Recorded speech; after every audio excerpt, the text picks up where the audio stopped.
ملک بھر کی طرح سبی میں بھی مہنگائی نے عوام کا جینا حرام کر دیا. شہری 2 وقت کی روٹی سے محروم ہونے لگے. پیٹرولیم مصنوعات کی قیمتوں میں اضافے کے بعد اشیاء خوردونوش کی قیمتوں میں بھی اضافہ کر دیا گیا.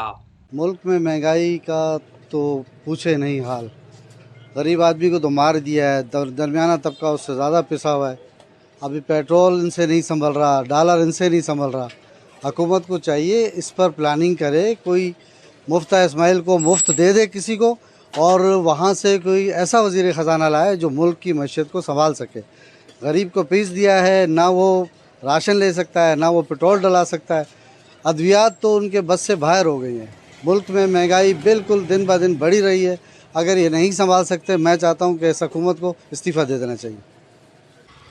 مہنگائی بالکل عروج پر ہے. پہلے تو چلو تبدیلی سرکار تھی, لیکن ابھی جو ہے مسلم لیگ نون نے جب سے حکومت سنبھالی ہے تو پٹرول کی قیمتیں آسمان پر ہیں, گھی کی قیمتیں آسمان پر ہیں.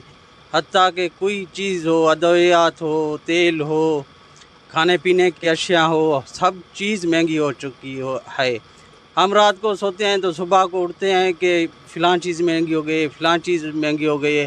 حکومت تو بالکل مہنگائی کنٹرول کرنے میں ناکام ہو چکی ہے. حکومت بالکل غریبوں کو مارنے پر تلی ہوئی ہے. خدا را ہم التجا کرتے ہیں وزیر اعظم پاکستان شہباز شریف سے کہ حکومت کو کنٹرول کریں اور عوام کو ریلیف دیں.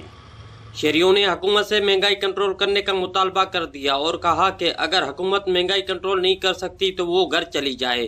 کیمرہ ٹیم کے ساتھ رپورٹر ظہور مکسی, ساتھی رپورٹر یار علی کے ساتھ وش نیوز سبی.